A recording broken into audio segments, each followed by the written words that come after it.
Let's go ahead and try out some examples where we're going to use one or more of our properties of rational exponents. So this basically becomes a matching game. You're going to try to match your example to one of the properties, or maybe even more than one, up in the table up here. So for my first example, I see that I have a 7 as a base raised to the 1/4 power and 7 as a base raised to the 1/2 power. So the thing that I notice right away is that my bases are the same, my exponents are different, and I'm multiplying. So let's look for something similar up here. And I see that my product of powers is identical bases but raised to a different exponent. And so we can use this property in order to solve. And it just basically says that our exponents add. So I'm going to add my two exponents. I'll still have a base of 7, but I'm going to add 1/4 plus 1/2. Remember, when you're adding fractions, you need a common denominator. Common denominator between 4 and 2 is 4, so I could rewrite 1/2 as 2/4.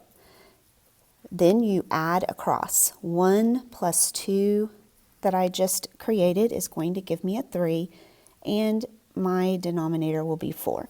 Now, if you're not comfortable with adding or even multiplying fractions in your head, go ahead and use your calculator or Desmos Scientific Calculator. Those are always going to be available to you, one or the other. Let's make ourselves a note of the property that we used so that when you go back and look at this later, you will remember what we did. So we used the product of powers.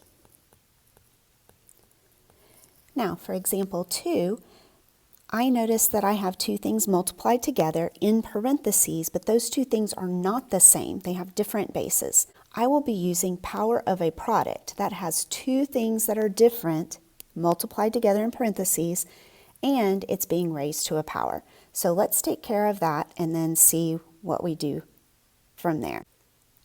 So my power of a product basically says that this exponent right here will distribute to each thing separately within the parentheses. So let's do that. Let's take the 2 and distribute it to both of these pieces. So we will have 6 to the 1/2 raised to the second power, and we'll have 4 to the 1/3 raised to the second power. Well, we're going to be able to simplify these as well, so let's take a look here. I have 6 raised to the 1/2, but then this whole thing is raised to the second power. And so that looks very, very much like power of a power. Something in parentheses raised to a power, and then another power on the outside. And so notice that with that, my powers multiply. So our first rule that we used was power of a product. Let's make the note of that. And now we're going to use power of a power. So we had to use two rules in order to simplify this one. All right, so 6 to the 1/2 power raised to the second power. So remember that our powers are going to multiply. That'll be 6 to the 1/2 times 2, and then 4 to the 1/3 times 2.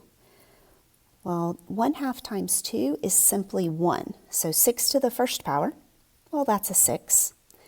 And then 4 raised to the 1/3 times 2, that's going to be 4 to the 2/3. And because we don't have any common exponents anymore, and we don't have common bases, even though this looks really super funny, this is our final answer unless we were asked to give a decimal approximation.